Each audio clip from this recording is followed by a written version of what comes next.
ป่องมันต้นโอ้มันต้นมันเป็นป่องเนาะเบิ่งก่อนเบิ่งคนขุดก่อนเป็นจังได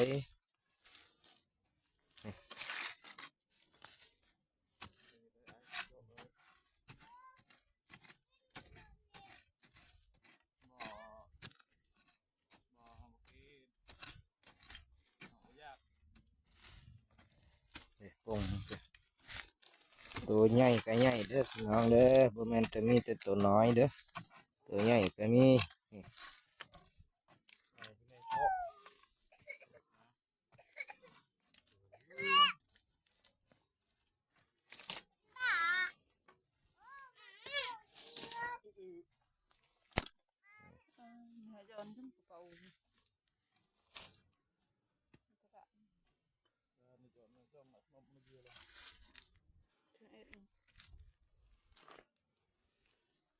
อ่าง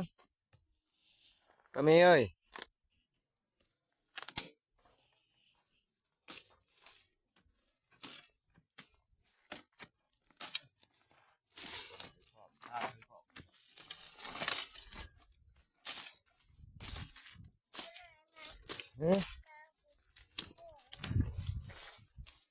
ย่างลงไปเอากระเป๋าก็เด้อ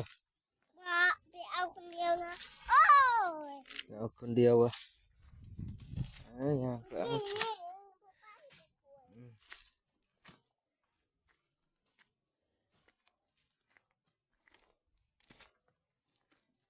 ก้น3 มื้อแถวนี่3-4 มื้อ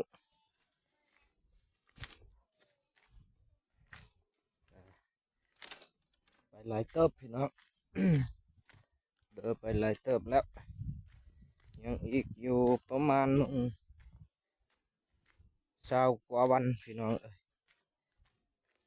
ถ้าบุหลายคนบุแล้วง่ายๆคนยาก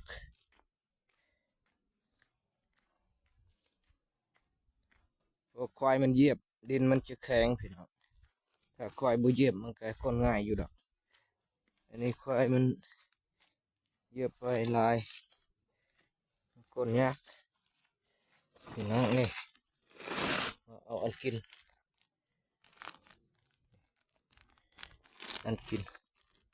กินตอนเว้นกินตอนเว้น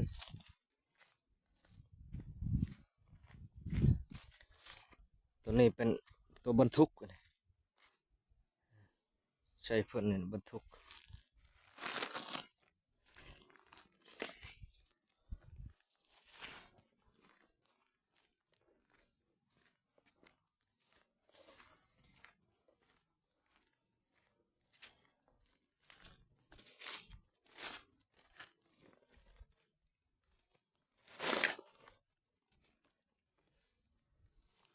มีเจลกุ้ง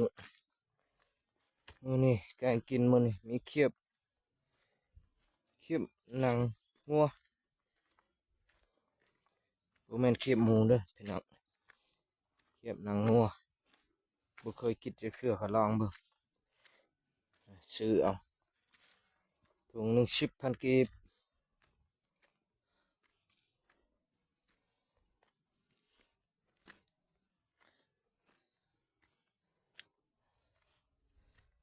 นี่ท่านเบิ่ง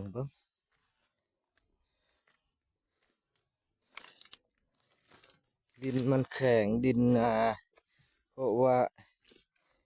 เห็นควายบุเข้าเหยียบย่ำมันก็จะอ่อนพี่น้องอันนี้ควายเหยียบย่ำโพดมันก็เลยกลายเป็นดินแข็ง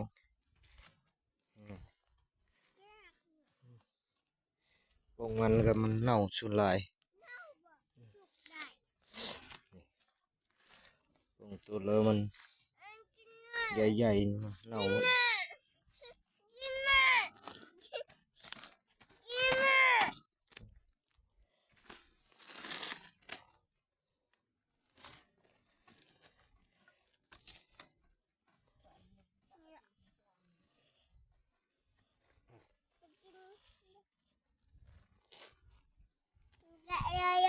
อืม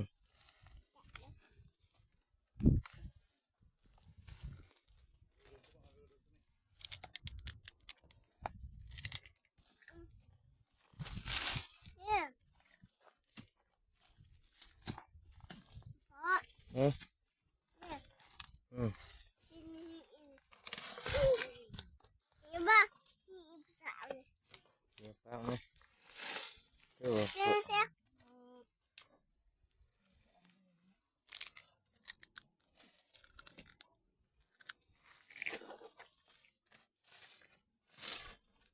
กินหน้าหิวภาษาอะไร เดี๋ยวเว้า แล้ว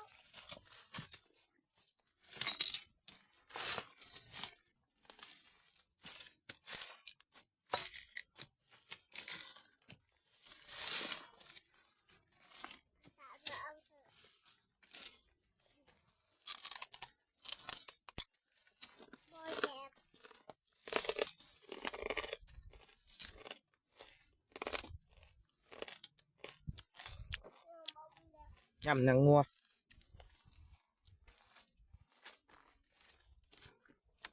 กินนางงัวได้แซ่บ